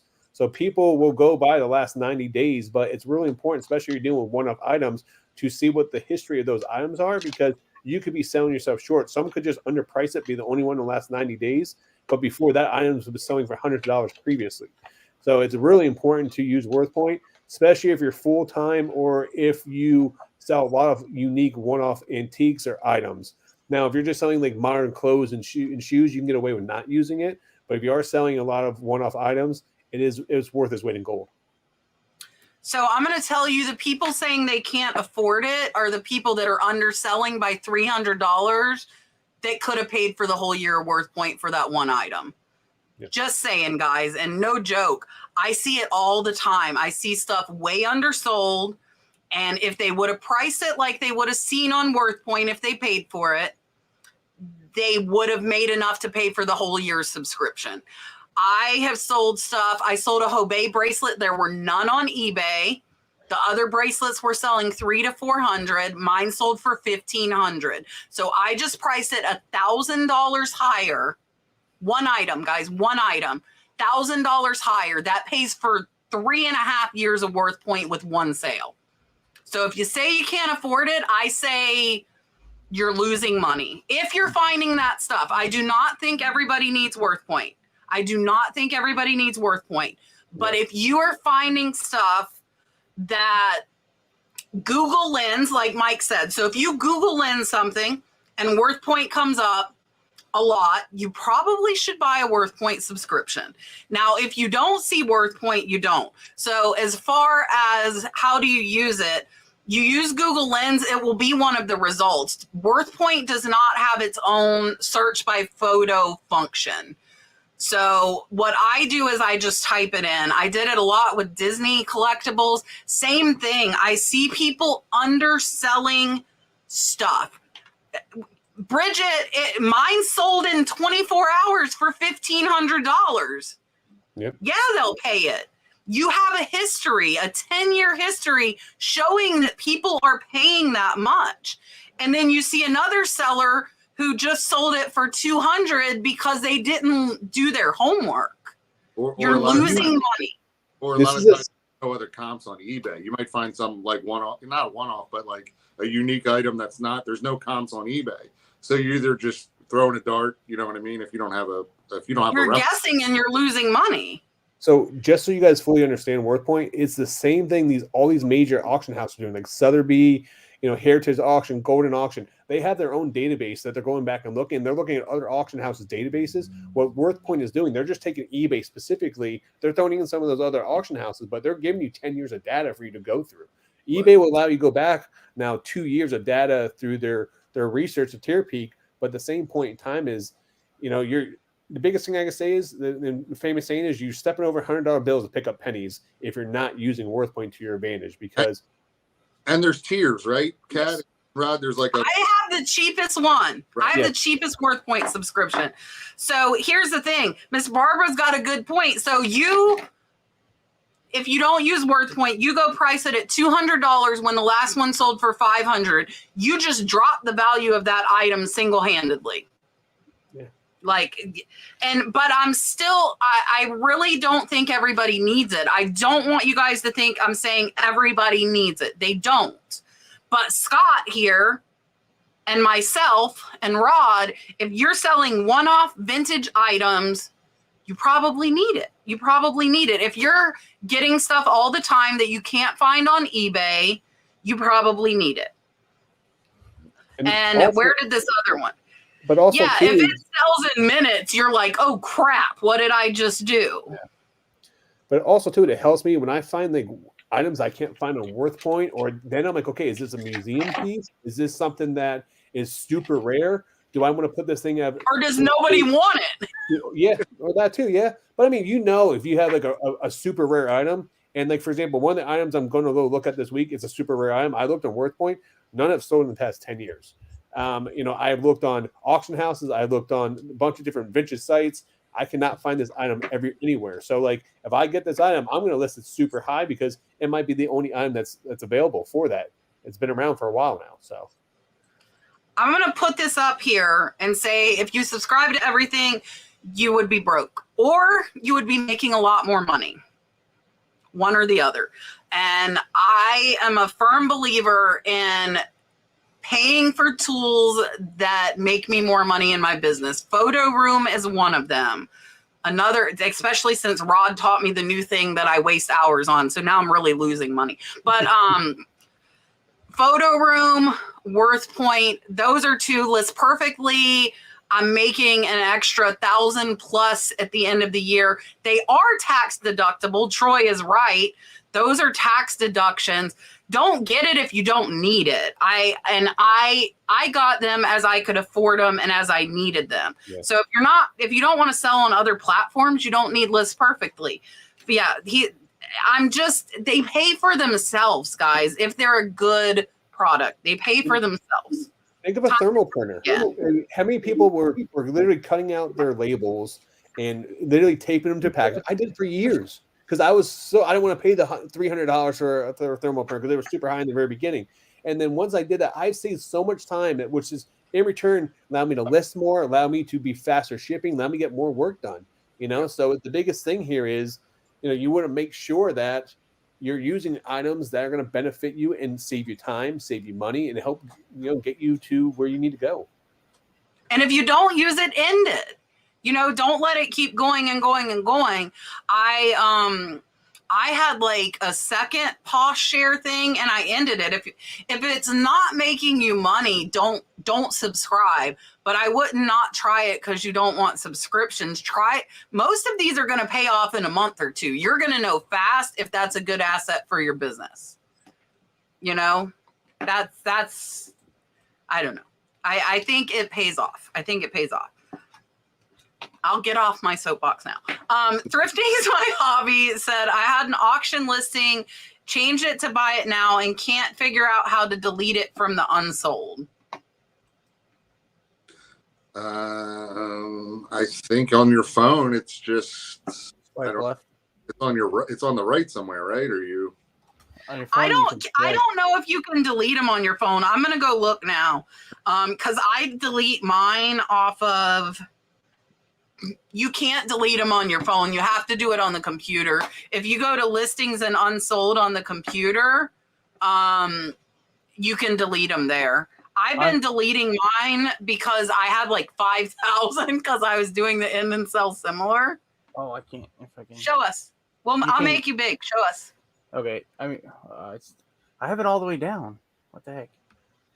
You can swipe it. Oh. Yeah, I thought mine doesn't do that. Is that an iPhone? Yeah, you have an Android. So I have an Android and I can't swipe it. It's like Tinder, swipe left. I can't swipe left or right. Oh, no. It just goes to it doesn't work on an Android. I'm just going to answer this real quick because it had to do with worth point. I only use worth point for high dollar jewelry, like that Hobey bracelet, Shriner brooches, some Joan Rivers pieces, high dollar named pieces that I can find comps for easily on worth point. I do use it. Miss Teresa says, when you list an item, do you ever capitalize letters? Yeah, sometimes I do. Like if I want, I don't know. I was just listing some shirts today, and I had like men's dress shirts, and they had like a check pattern. But the first one I listed had like black. It was the same shirt. But one had black checks and one had blue checks. So I just made sure I capitalized like the black in the one listing and the blue in the second listing. Anything I kind of want to stand out, I'll highlight. Like sometimes I'll capitalize free shipping. Where'd it go? Sorry, I just found it. You can click edit. At the top, it says edit. You click that, and then you can delete them. There you go. Aha! Sorry. Yours gotta be difficult. You and your Android gotta be difficult. Right. I usually just capitalize the first letter of each word. That's about. I mean, I don't really capitalize anything. Sometimes, I mean, most of the time I'll capitalize the first letter of, first letter of each word. Or if I have something like I want to stand out in the listing, I may fully capitalize one word in there that I want to bring people's eyes or bring attention to when they do see the listing. But it's just based on, I hate when people capitalize every single letter in their listing, in their title. I think it looks unprofessional and it doesn't bring the proper attention to your listing. But I think by capitalizing one word in there can actually help you zone in on that. That's just a marketing ploy people use. I agree. Yeah, I'm like Dan. And I do that in my YouTube titles too. If you look at them, I capitalize the first letter of each word. So I just think it looks neater when you do that. That's what I do. And Etsy, I'll tell you, if you sell on Etsy and cross post, you can only capitalize 2 words in a title on Etsy. So I have to watch on eBay that I don't copy one with all caps, because then my mom has to go retype the whole thing for me, because Etsy only allows you 2 words to be capitalized per listing title. Troy, Mountain Man Treasure, what percentage of your stores are long tail versus stuff you know will move quickly? Just take a guess if we have to. Yeah, I would say probably. Oh, that's a great question. See, because here's why it's different now. Because when I was first starting out, I just would buy everything. I wasn't looking at sell-through rate or whatever. If I thought it was a good deal or I thought I could sell it, I'd buy it. And then you find out real quick that some stuff sells quicker than others, right? And now I'm more of a let's look at the sell-through rate. Let's move things along here quickly. So I still have a lot of stuff, and not everything sells super fast, but I would say, I don't know, 25 to 30% of my stuff is long tail. But I would just be guessing. I'd have a little bit more research, but I think so. I'm kind of same with Mike there. We were just talking about this, Mike, remember a couple weeks ago? Because I when I first started, I thought I was shooting for how many listings I had. If something sold for $1 or $2, I would do it. I parted out board games. I would mess with that. I like to buy and sell board games. And if the board game was missing pieces, I parted it all out. So I had stuff of that still listed. But now I'm shooting for, I just did it. Like roughly I have 50% of my store sold every 90 days. But like, if I went through my store, I probably have 20 or 30% of stuff that's probably unsellable that I could take down if I took the time to just take it down, but I don't. So it's funny you brought that up, because I'm actually going through my store right now. I actually took down 40 or 50 listings yesterday of items I'm taking down. I'm going to bulk ship out.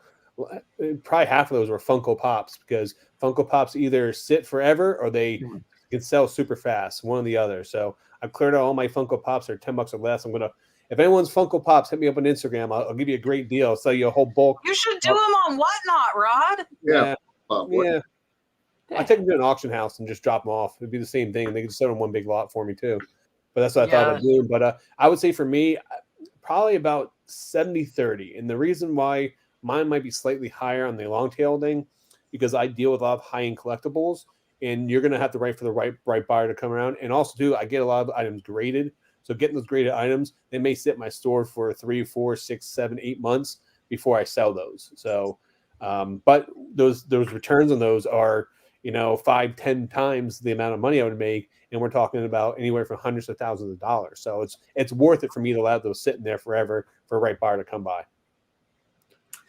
So mine's probably about 80 long tail, 20 short, if I had to guess. And that's because of buying so many lots that I buy for 1 or 2 items, and then I list the other 20 from the lot, and they're not as popular.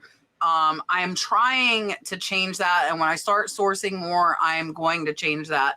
Yeah. So Scott has a good point. A lot of my long tail items are higher dollar items that take the right buyer to find them.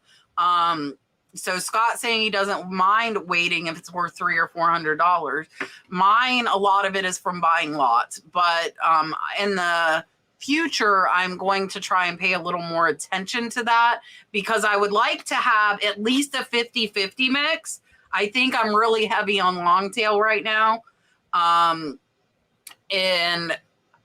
I would like it to be like 75 faster and 25 slower, but that's going to take me years to like convert out of this business model that I have. It's going to take quite a while to get out of that. Miss Barbara says, are there any additional eBay fees when items are auto relisted? I think just one of us needs to grab this. No. But right. Only if you have a store and you're not going over your listings. Yes. Right. Yeah. Yep. So if you are over your free listings or your store amount, then yes, it's a 30-cent insertion fee or whatever it is. So yeah, you will. If you have 250 free listings, you have 250 listed, you list another 100, you're going to be paying $30 for those 100, where you could get a $10 store and not have to worry about that. Right? Right. Yep. I think. Miss Barbara says, on Whatnot, would you ever list a large TV or painting type item, like larger items, because of the new shipping? I tried to sell smaller items on Whatnot because of the shipping. Personally, I wouldn't do it, but I don't have enough experience on Whatnot. I don't think I would do that.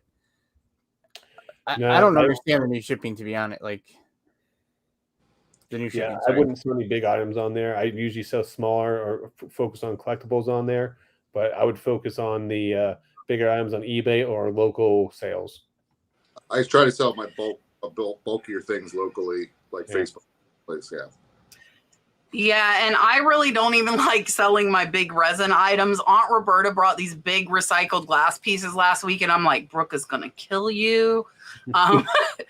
We don't like shipping anything big on Whatnot, and it's just because of the quantity we sell. So, but like if it's really big and I wasn't selling a ton of items, I might list it, but with selling quantity like I do, I try and stay as small. Like that's what I think is if I sold 50 of these, do I want to ship 50 of these in one day? If the answer is no, then they're not going on Whatnot, even though Brooke packs them. She made me have to pack the biggest glass. She did not do it. She passed it off to me. But yeah, so I stay with smaller because of the quantity that I sell. Miss Barbara, again, when listing on eBay, do you price what eBay suggests or do you look at the latest solds? This is a good question if people are new, because eBay is going to suggest a price that you list at. So we'll let everybody tell you how we price our items. Yeah, that's a good question. I price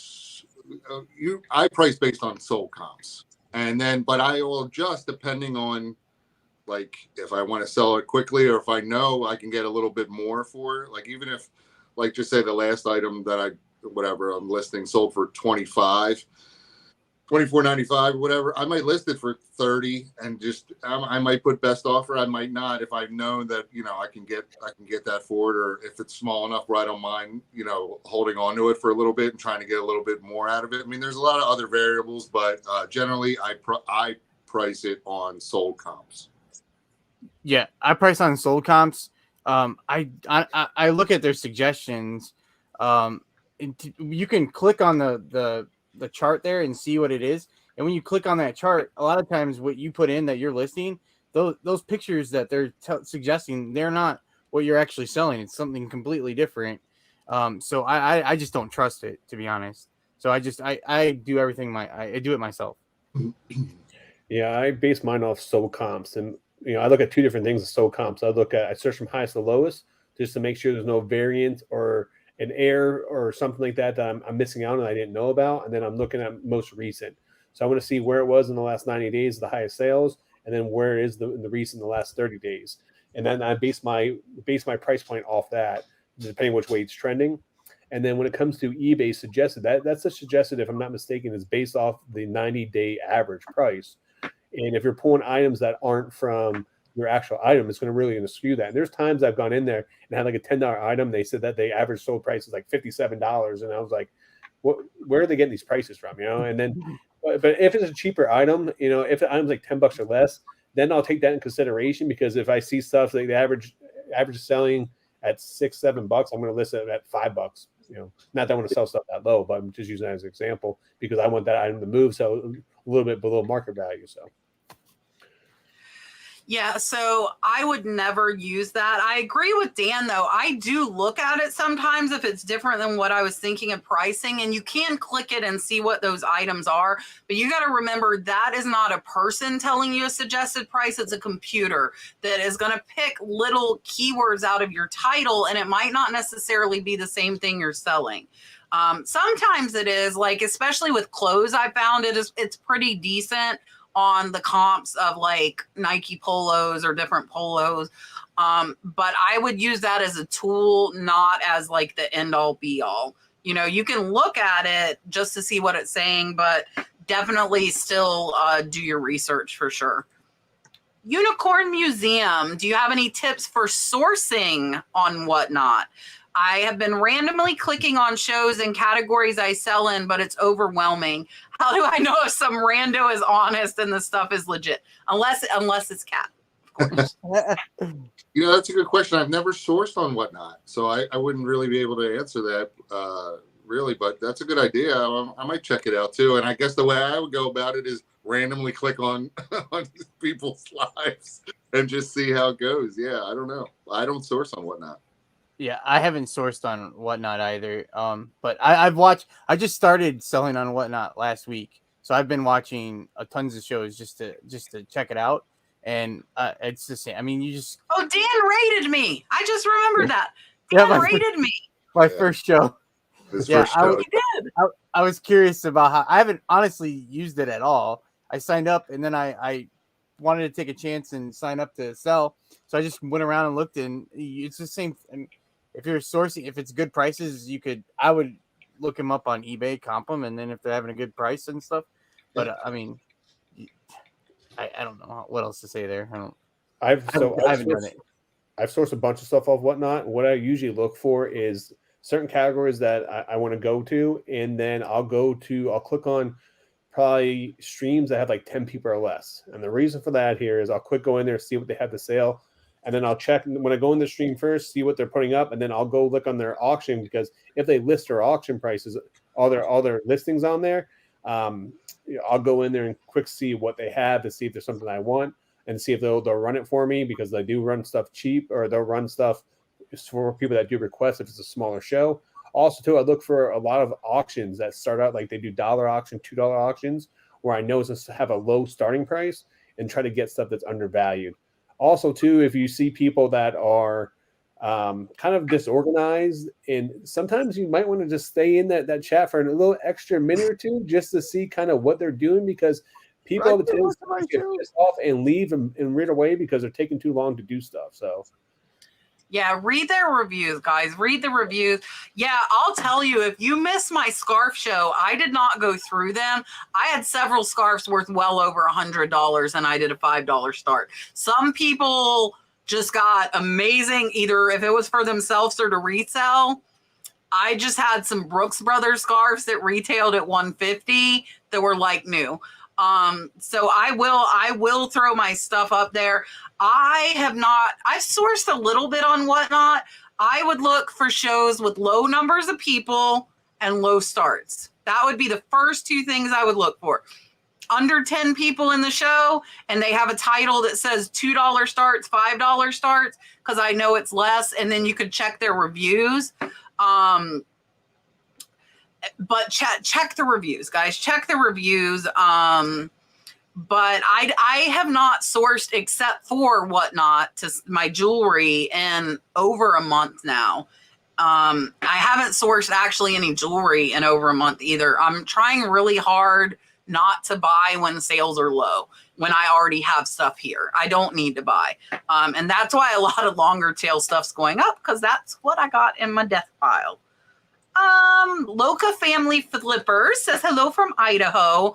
I bought a bunch of new tags plush at an estate sale, and they marked on the price tags with Sharpie. Would you leave it, blot it out with a marker, or something else? Well, if you could get the Sharpie off without destroying the tag or making a complete mess, I would try to take it off. And I have had success with if the tag has like one of those, like, I'm gonna say like plastic coating, if you know what I mean, like a Glossy. Like a glossy finish to it. There you go, Dan. Thank you very much. If it has a glossy finish on it, I've had success with using hand sanitizer on a little paper towel and just, taking your time and getting it off that way. If it's going to make a big mess, I would probably just black it out. I'd probably just make it into something, just make a big square or whatever. I don't know. But I would do as least amount as possible to ruin it, is what I'm saying. Yeah, I would do that, what Mike said. I don't know what else would work on it. Besides, I don't know. If it's the glossy type, you could do the trick with the dry erase marker. But yeah, other than that, I don't know. I wouldn't mess with it. So I'm assuming if you're buying plush, I'm assuming they're probably $10, $15 items. So you probably don't want to spend a lot of time on these. What I honestly would do is, you could try Goo Gone and quick wipe it off. Goo Gone, it works great on action figures, works a lot on a lot of stuff. I use Goo Gone all the time. If you're a reseller, you need to have a bottle of Goo Gone. So, but honestly, what I would do with these, I would literally go to Walmart and pick up those little green, like those little neon stickers, and just take a sticker and cover it up with put a sticker over top the price point, so you can just sell it as is. Like, well, if it's a sticker, I wouldn't put it over just a marker on a tag, because they just rip the sticker off. Yeah, but to sell it so you can't see it, you know what I mean? You just have it sold like that. So, because you want to cover it up, because you might want to show the tag in the sale, and then that way you're not spending all this time on it. But I just black it out. I will, but I'm exactly like Mike. If it's glossy, I don't know if you can see them. I have Clorox wipes up there. They're up there somewhere. Oh, they fell over. They're right there. They fell over. I use Clorox wipes, and Clorox wipes with Goo Gone on them is like this super tool for getting it off. But if they're on a cloth tag, I black it out. You could always be sneaky and add like a 1 in front of it. So if you paid like $250, make it $12.50. I've done that on shoes before that I couldn't get it off, and I think I paid like $8.99, so I made it like $28.99. So you can do that too, but yeah. Sean is asking, am I selling my resin on eBay? I am, and I actually, look, I brought stuff I was going to show at the end. We're almost at the end. I have my first vase I ever made. Look at this. I made a vase, a little bud vase. Super cool. That is cool. Yeah. That's cool. my first vase I made today, and I made a bowl. I've been making more artsy stuff lately. And if you haven't heard, I am starting a resin channel. I'm not going to give you more details on it until I get back from Phoenix. But I am going to start with like tutorials on how to. So I made those two. Oh, check this out. It looks like fire. Doesn't it? That's cool. That's awesome. That one. What else did I bring? I brought a mermaid. Nice. And I brought a turtle. So I'm learning how to do some really cool stuff. So I sell my resin every Friday on Whatnot. And she wants to know, everybody else, what's the craziest thing you've ever sold? Craziest thing? I don't know. On eBay, I've sold. I don't know. I sell broken parts and pieces all the time. It always amazes me that like stuff sells when it's like that. I've sold on my auction on YouTube. I've sold. We sold teeth, human teeth before. Yeah, from like Civil War era. Like somebody kept their baby's teeth and then adult teeth, and then That's weird. yeah, that's pretty crazy. Oh man, I don't think I've ever sold anything crazy. I'm a pretty boring seller. I hate those, the most expensive things and the craziest things. I'm never gonna have a good answer, ever.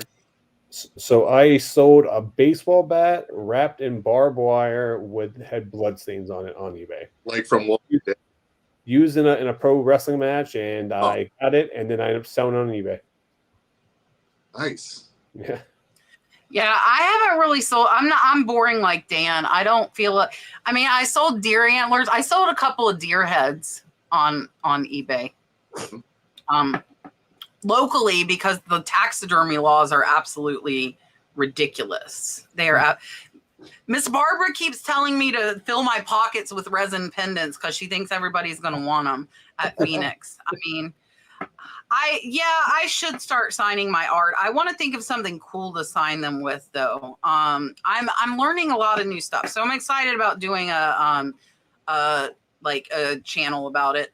Sean, I'm sorry, I saw you said make myself big after. We're gonna take one more question, and then I'll let the guys tell you what they've got going on. I will tell you, and I will announce who will be here next week in our absence. So Miss Lynn asked, is the new promoted listing program a good idea? She is referring to the pay-per-click program.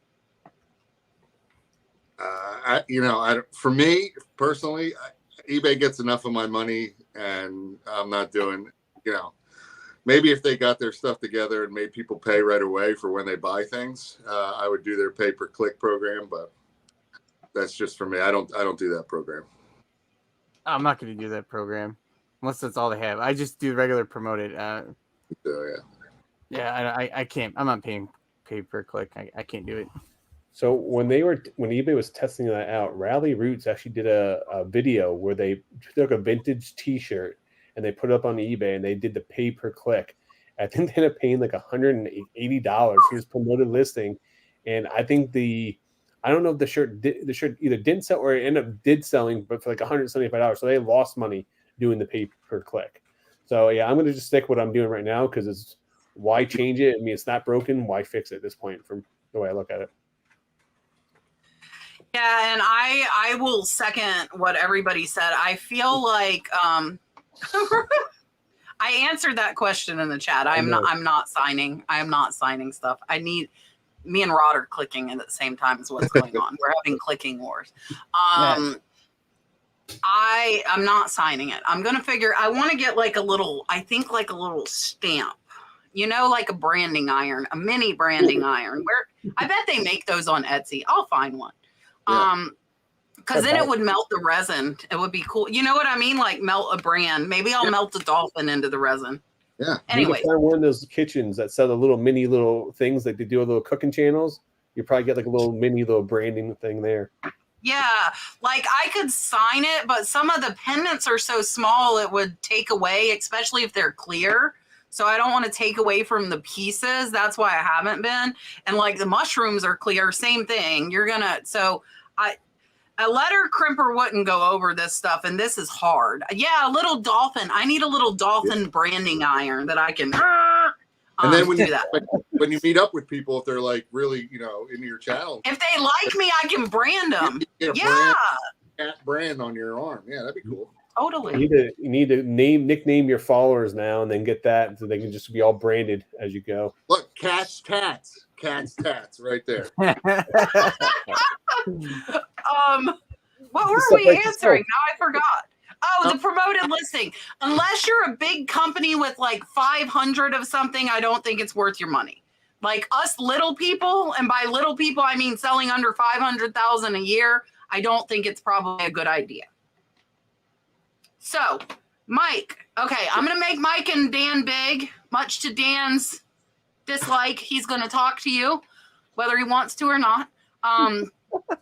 Big and then live and in living color, and let you know what they have. I have etching. I don't know. But then I don't know. I'll figure something out. I've been saying that for months though.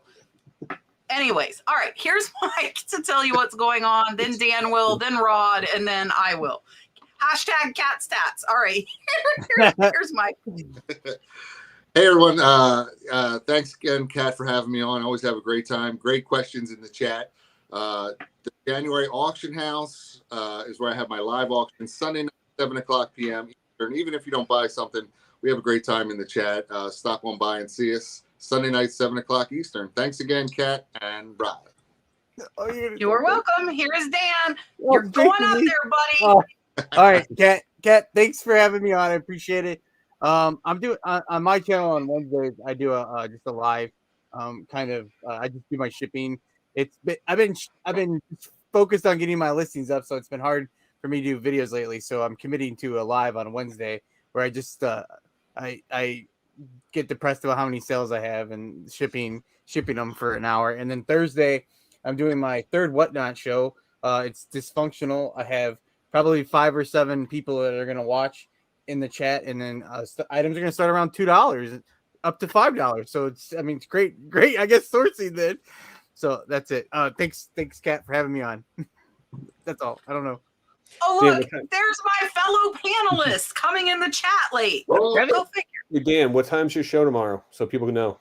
1 o'clock Central, 2 o'clock Eastern. And then what time's your Whatnot on Thursday?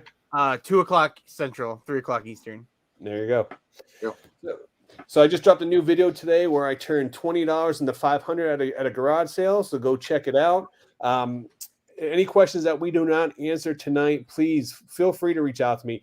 You can either contact me on Facebook or contact me on Instagram. I will answer every single question. I have to throw a disclaimer though. Do not contact me on eBay. I've had multiple people reach out to me this week on eBay, send me photos and send me questions about eBay.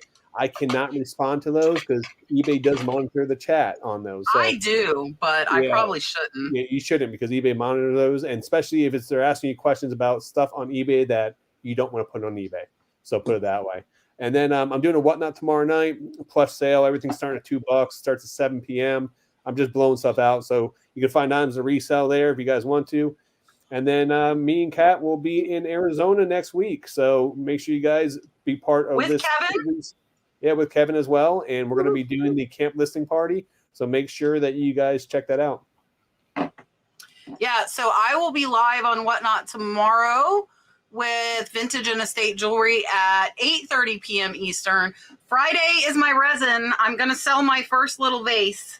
It's a vase. It is resin for those of you that asked, and I hand put all the colors in it. It is resin.